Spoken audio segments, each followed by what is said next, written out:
You at that event at the White House that I mentioned at the start of the pandemic, you said that Donald Trump was, quote, chosen by God. How did God reveal to you that he had chosen Trump?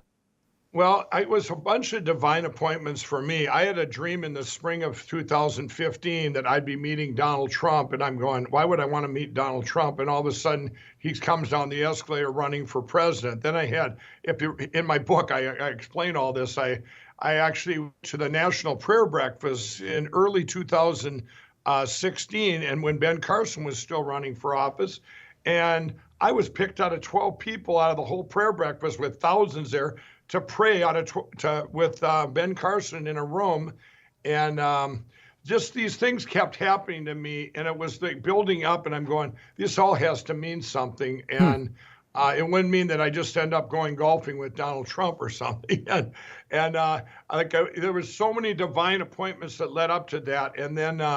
I just, it was something different, something that, because I had met him, I just know this had to, all these things that happen. I look at to know that God exists. I use mathematics and say, if you have a 1 in a million happen or a 1 in a billion, or this thing happens that could never happen, when do you add them together and consider a miracle?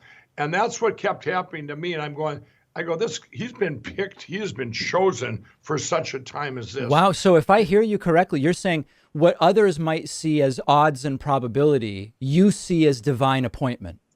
Absolutely, because if Wow. you look at it, and especially when there's more than one, and then there's confirmations of that. Wow. Here's a guy for me being just an ex-addict from Minnesota, a guy very functioning addict, growing up again. And here I end up in the White House. I'll tell you an example. So I end up in the White House at a roundtable event. I never thought I could come within 100 yards of the White House with my pass. I see. And, I and see. I here see. I see. and here I end up in the White House. I said, "Who's sitting here?" And they go, "The president is." There's like 15 of us in the room.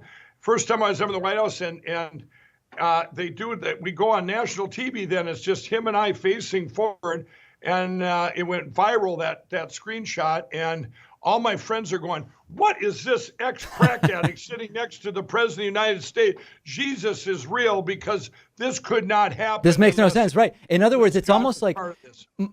Mike Lindell, pillow guy, being at the White House makes such little sense. It must be divine intervention. Absolutely, absolutely. And it's Wow. it's Wow. just like when I spoke at the Rose Garden there when I had went there and we did start making masks. I had got a letter from the White House saying, "Would you come in and